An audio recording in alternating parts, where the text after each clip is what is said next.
Olá amigos, chegamos ao capítulo 6 do livro de Daniel. Neste momento a história vai avançar e ele está já no reino de Dário, com o Império Medo-Persa.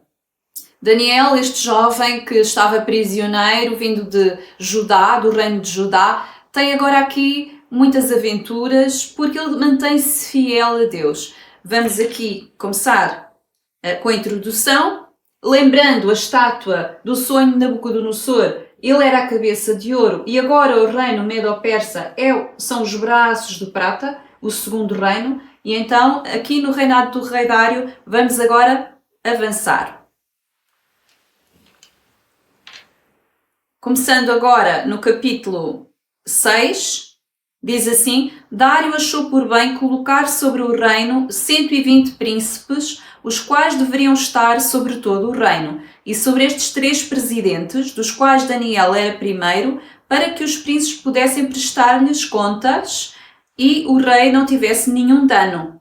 Então este Daniel era o preferido entre os presidentes e os príncipes, porque havia nele um espírito excelente, e o rei pensou em colocá-lo sobre todo o reino.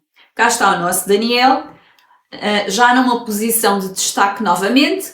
120 príncipes governavam aquele reino, trabalhavam para o rei Dário, e havia 3 que se destacavam, mas o primeiro era Daniel. E para que é que Daniel estava ali? Estava porque ele tinha esta reputação de ser íntegro e ser uma pessoa usada por Deus, então ele estava a ver se o rei não era prejudicado por nenhum daqueles outros príncipes. Imaginem uma grande nação com aqueles estados, como tem o Brasil, como tem os Estados Unidos, não é? Que tem aqueles governadores, e depois haviam estes 3, e Daniel em primeiro, que ficava ali a supervisionar, a ver se ninguém prejudicava o rei. É mais ou menos esta a situação. E Daniel, volta-se aqui sempre a surgir esta expressão, nele havia um espírito excelente, nele estava o espírito dos deuses santos, várias expressões e sempre semelhantes, ou seja, que havia aqui algo especial neste Daniel. E de modo que o rei estava tão satisfeito com o Daniel que pensava colocá-lo sobre todo o reino. E vamos ver o que é que agora vai acontecer. Então os presidentes e os príncipes buscaram encontrar ocasião contra Daniel a respeito do reino. Porém, eles não puderam encontrar nenhuma ocasião nem culpa, porquanto ele era fiel e não se achou erro ou culpa nele. Então disseram estes homens: nós não encontraremos qualquer ocasião contra este Daniel, exceto se procurarmos contra ele algo concernente à lei do seu Deus. Então, estes presidentes e príncipes reuniram-se junto ao rei e assim disseram-lhe: Rei Dário vive para sempre. Então aqui os outros príncipes começaram cheios de inveja do Daniel e não encontravam nada, queriam prejudicá-lo, mas não encontravam nada, nada que ele pudesse ter feito errado. E conseguiram perceber que só a única área que podiam tentar combater tinha a ver com a fé e a fidelidade que ele tinha no seu Deus. E então, agora vamos nesse sentido continuar a ler. Todos os presidentes do reino, os governadores e os príncipes, os conselheiros e os capitães reuniram-se para estabelecer um estatuto real e fazer um firme decreto para que todo aquele que suplicar a qualquer Deus ou homem por 30 dias, exceto a ti, ó rei, seja lançado na cova dos leões. Agora o rei estabelece o decreto e assina o escrito para que não seja modificado de acordo com a lei dos Medo-Persas, a qual não se altera. Então o rei Dário assinou o escrito e o decreto. Então, quando Daniel soube que o escrito foi assinado, ele foi para a sua casa e com as suas janelas abertas em sua câmara, que dava para Jerusalém, ele abaixou-se sobre os seus joelhos 3 vezes ao dia e orou, e deu graças perante o seu Deus, como costumava fazer antes. Então estes homens reuniram-se e encontraram Daniel orando e fazendo súplicas perante o seu Deus. Então, o que é que aqui estes príncipes imaginaram? A única coisa que nós podemos aqui apontar é que ele não vai conseguir ser infiel ao seu Deus. Então imaginaram aqui um esquema, sem que o rei Dário percebesse, imaginaram um esquema de modo que o rei criasse uma lei em que só poderiam pedir alguma coisa ou fazer oração ao rei. Havia na Babilónia muito mais, e nesta época, este endeusamento dos reis, no Egito também, que se considerava que o rei era uma espécie de Deus. E aqui no livro de Daniel vai surgir algumas vezes essa ideia de que se deve orar ao rei ou prestar culto ao rei. Aqui foi assim. Usaram aqui o ego, que as pessoas sempre têm o seu egozinho, e o rei achou muito bem: durante um mês ninguém pode orar a nenhum Deus a não ser a mim. O rei achou logo isso muito bem. Lá estão a ver, pegaram na fé do Daniel e pegaram no ego do rei. Então, aqui o Daniel vai para casa e não deixou de orar a Deus as 3 vezes ao dia. Não ia ficar um mês inteiro sem orar. E também achou que não devia orar em secreto. Se ele orava sempre com as janelas abertas e os judeus oravam sempre virados para Jerusalém, abria as janelas e oravam para Jerusalém, porque o coração deles estava em Jerusalém, e onde estava o templo, e eles queriam voltar a Jerusalém e reconstruir o seu templo que tinha sido destruído. Portanto, ele não mudou nada, ele manteve-se firme naquilo que ele era fiel a Deus, manteve a sua fidelidade. E ele fazia sempre isto, orava 3 vezes ao dia. É interessante existir esta oração várias vezes ao dia. Há muitos de nós que somos cristãos, até temos um tempo de oração, mas costumamos ter uma vez ao dia, ou ao deitar, ou de manhã. Ou então escolhemos uma hora e temos uma vez. O Daniel tinha 3 vezes ao dia, orava a Deus, ao seu Deus. De modo que então ele foi apanhado a orar a Deus. Então eles se aproximaram e falaram perante o rei a respeito do decreto real. Não assinaste tu um decreto para que todo homem que venha a fazer uma súplica a qualquer Deus ou homem dentro de 30 dias, exceto a ti, ó rei, venha a ser lançado na cova dos leões? O rei respondeu e disse: o assunto é verdadeiro, de acordo com a lei dos Medos e Persas, a qual não se altera. Então eles responderam e disseram perante o rei: aquele Daniel, qual é dos filhos dos cativos de Judá, não considera a ti, ó rei, nem o decreto que assinaste, mas faz a sua oração 3 vezes ao dia. Então o rei, quando ouviu estas palavras, ficou profundamente insatisfeito consigo mesmo e propôs no seu coração livrar a Daniel. E ele trabalhou até ao pôr do sol para livrá-lo. Então, estes homens reuniram-se perante o rei, diante do rei, e disseram ao rei: sabe, ó rei, que a lei dos Medos e Persas é que nenhum decreto, nem estatuto que o rei estabelece pode ser mudado. Então eles apanharam aqui, fizeram uma cilada ao rei, que se deixou levar pelo seu orgulho, pelo seu ego, e mais uma vez vem este assunto da adoração a um falso Deus aqui, e neste caso aqui queriam que todos durante o mês adorassem o rei. Este é um tema sempre repetido no livro de Daniel, a idolatria a falsos deuses. Mas a Babilónia era o lugar mesmo da idolatria, o lugar da religião do mistério, o lugar dos falsos deuses. Então, tudo gira no livro de Daniel à volta do dom que Daniel tinha de interpretar e da fidelidade dele a Deus, e desta religião da Babilónia, dos falsos deuses, do orgulho, da vaidade. Continuando, então o rei ordenou e eles trouxeram Daniel e o lançaram dentro da cova dos leões. Então o rei falou e disse a Daniel: o teu Deus a quem tu continuamente serves te livrará.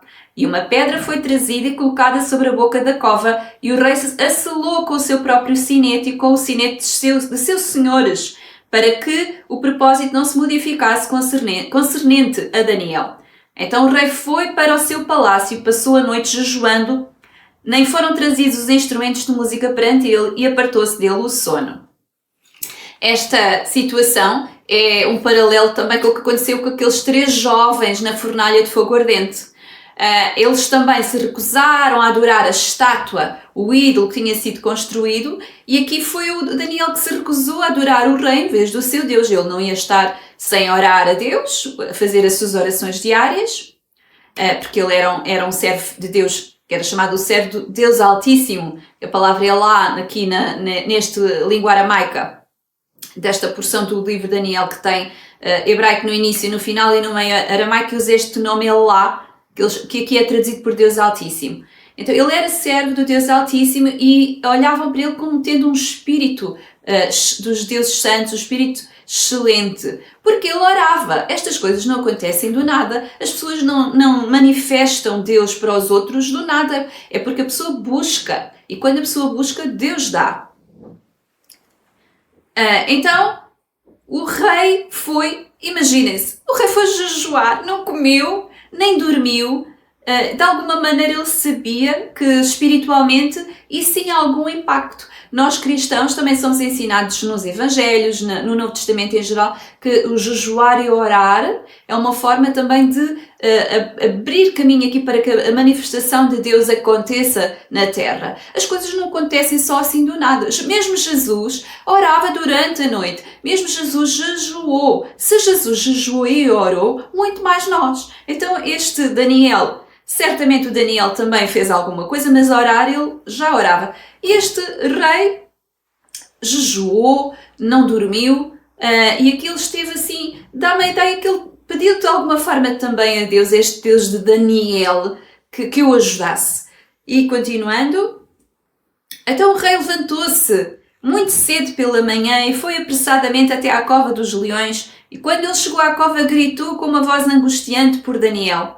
E o rei falou e disse a Daniel: Ó Daniel, servo do Deus vivo, o teu Deus, a quem tu continuamente serves, se foi capaz de livrar-te dos leões?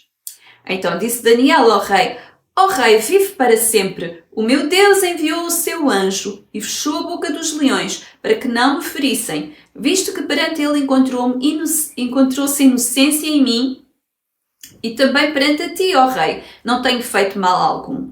Então há aqui este apogeu, tal como os outros jovens, apareceu um semelhante ao filho de Deus. Lá, aqui também diz que veio o anjo do Senhor, que a palavra anjo quer dizer mensageiro, esteve ali e com ele os leões não lhe puderam fazer mal. Isto foi um grande testemunho para o rei, uma coisa assim impactante. Ele jejuou e tudo, estava triste com aquela angústia, porque ele percebia que o Daniel não tinha feito mal nenhum, era uma pessoa íntegra. Que tinha sido uma cilada. Ele entendeu que tinha sido apanhado.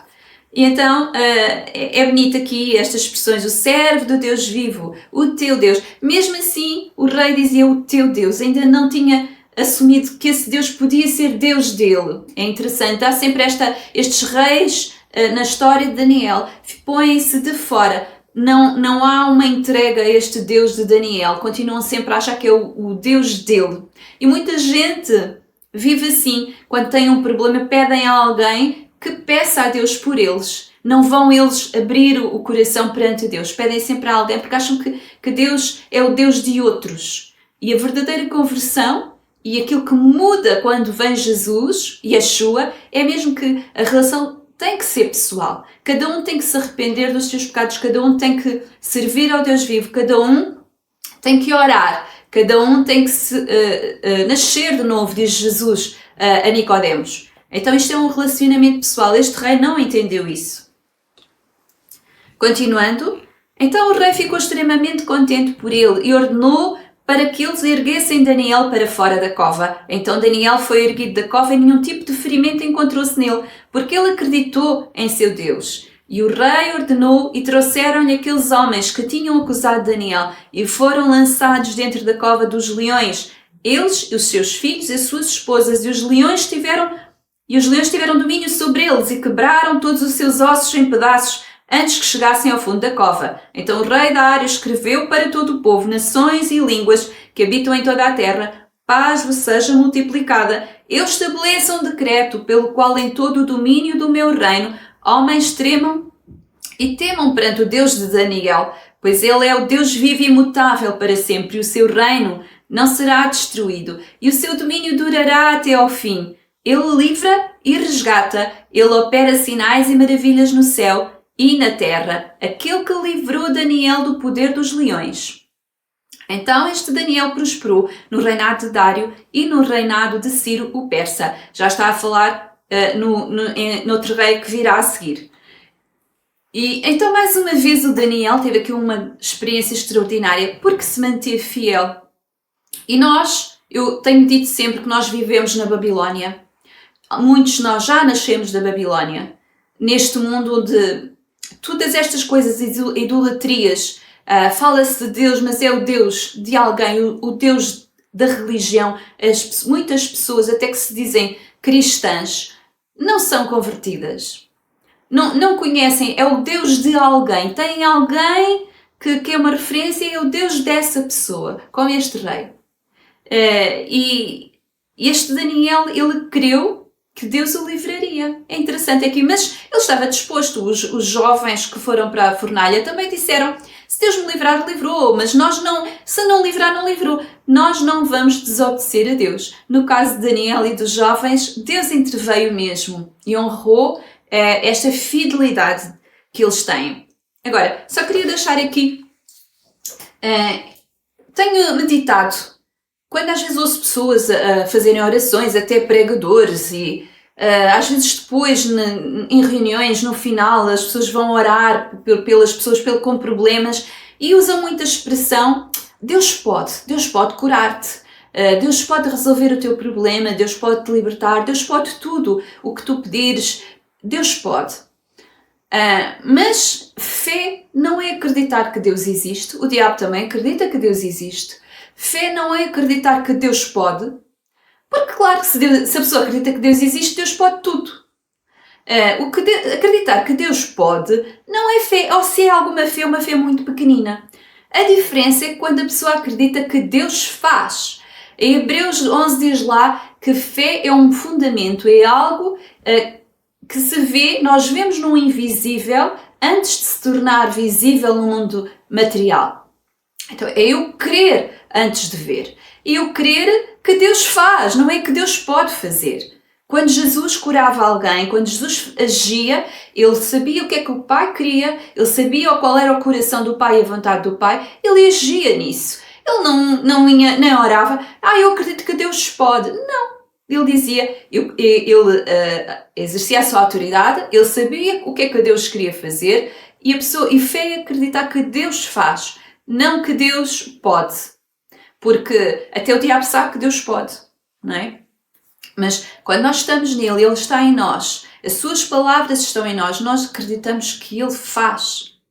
E isso é fé, nós estamos a ver num invisível antes de se materializar no visível. É uma parte como diz que Daniel creu, Daniel acreditou, mas é preciso perceber que fé é esta que produz estes resultados. Não é uma fé qualquer. Avançando e finalizando. Então, esta fidelidade de Daniel, dos seus amigos, trouxe-lhes salvação. Mas se eles não tivessem sido ajudados, eles tinham morrido na mesma. A realidade, o principal é que nestes tempos do fim, nós precisamos de aprender esta fidelidade. Uns vamos morrer, outros seremos salvos de forma sobrenatural. Mas em todas estas situações nós temos que ter presente que esta vida, como diz a minha mãe, são umas férias. Aqui, a minha mãe diz que estamos aqui de férias e um dia as férias acabam. É um bocado isso. Nós temos que pensar que há uma vida eterna. Jesus vem para estabelecer o reino na terra. Aqueles que morrermos primeiro viremos depois com Ele. Os que ficarmos vivos estaremos aqui com Ele à espera que Ele chegue.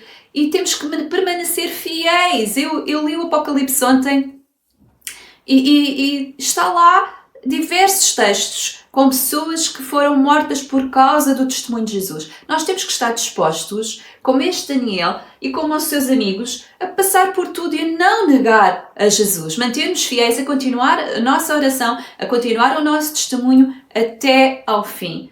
Diz ali o texto, foi mesmo o rei pagão que disse: Ele livra e resgata e opera sinais e maravilhas no céu e na terra. Este é o Deus a quem nós servimos. Mas como disse aqueles jovens, como disseram os jovens, se nos livrar, livrou, se não nos livrar, vamos permanecer fiéis até ao final.